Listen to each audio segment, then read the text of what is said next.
અખિલ ભારતીય વિદ્યાર્થી પરિષદની રાષ્ટ્રીય કારોબારી બેઠક યોજાઈ હતી, જેમાં પેપર લીકનો મુદ્દો ગાજ્યો હતો। એબીવીપી પેપર લીકને લઈ ઠરાવ પસાર કરવામાં આવશે।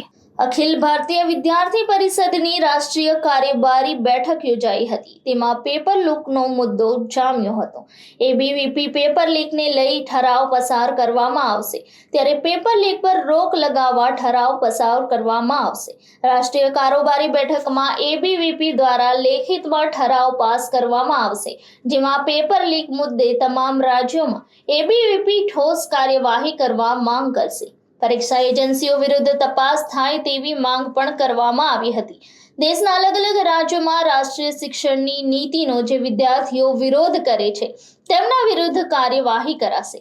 તારીખ 7, 8, 9 જૂનના રોજ સુરત ખાતે યોજાવા જઈ રહી છે એબીવીપીની રાષ્ટ્રીય કારોબારી બેઠક, જેના અનુસંધાને એબીવીપીના રાષ્ટ્રીય મહામંત્રી યાજ્ઞવલ્ક શુક્લા સુરત પહોંચ્યા હતા। બેઠક તારીખ 7, 8, 9 જૂનના રોજ સુરત ખાતે યોજાનાર છે, જેમાં ભાગ લેવા દેશભરના રાજ્યોમાંથી વિદ્યાર્થીઓ સુરત આવ્યા છે। એવામાં આ બેઠકનો મુખ્ય ઉદ્દેશ અને પ્રયોજન વિશે માહિતી આપવામાં આવી હતી। આ 4 દિવસ દરમિયાન अलग अलग કાર્યક્રમોનું આયોજન કરવામાં આવ્યું છે। घटना के ऊपर में जिस प्रकार से चाहे वो नई यूनिवर्सिटी हो चाहे 100 साल पुरानी यूनिवर्सिटी हो, आज एक आधारभूत संरचना पर्याप्त शिक्षक शिक्षकेतर कर्मचारियों के अभाव के कारण से आज उच्च शिक्षा जगत के अंदर में एक ऐसा स्वरूप दिखाई दे रहा है कि जितनी काम उच्च शिक्षा के अंदर में संस्थागत इंफ्रास्ट्रक्चर के ऊपर में काम होना चाहिए वो शायद उसकी कमी है। इसलिए हमने आधारभूत संरचना को सुदृढ़ करने के लिए एक तीसरी प्रस्ताव के बारे में विचार किया है।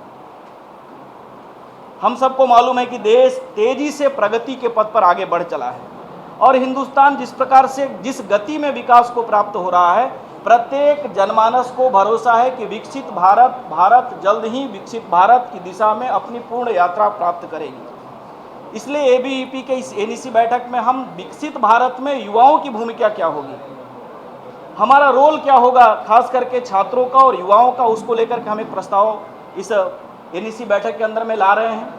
और एक महत्वपूर्ण प्रस्ताव जो मौजूदा सरकार पुनर्निर्वाचित हुई है उसके सामने देश की युवाओं की क्या अपेक्षा है भारत की सरकार से, ऐसे 5 प्रस्ताव हम सरकार से अपेक्षा से लेकर के 5 प्रस्ताव इस एनईसी बैठक के अंदर में लाने वाले हैं, ताकि जो देश के कैंपस का प्रश्न है, देश के युवाओं का प्रश्न है, देश के पर्यावरण से लेकर के सुरक्षा के प्रश्न है, सभी प्रश्नों के ऊपर में आबादी प्रस्ताव लाते हुए आगामी दिशा इस राष्ट्रीय